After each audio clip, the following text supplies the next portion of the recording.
अबू जैसे कलर को पकड़ी और पकड़ के बोला सच बताओ सच बताओ, जादू टोना जंतर मंतर जादू टोना को बोली सदा करेगा खबर बोला कोई मेरे गांव में शिक्षक को दिया। नहीं बात ना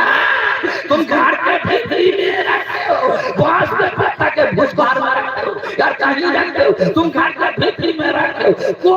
दीदी नहीं वहां रख के आगे में ले जाके उखली में रख के सामान दे के मार के भूसा बना के धुला करके कपड़ा में लपेट के सबसे करते बोला अरे वही तो हम देखना चाहते थे रे, इसका बाकी तो क्या यही तो बाकी था, इतना हुआ है यही तो बाकी था, अभी हम लोग का बाकी है ये जो चाट हो आया है हराम खो हम लोग को परेशान कर रहा है।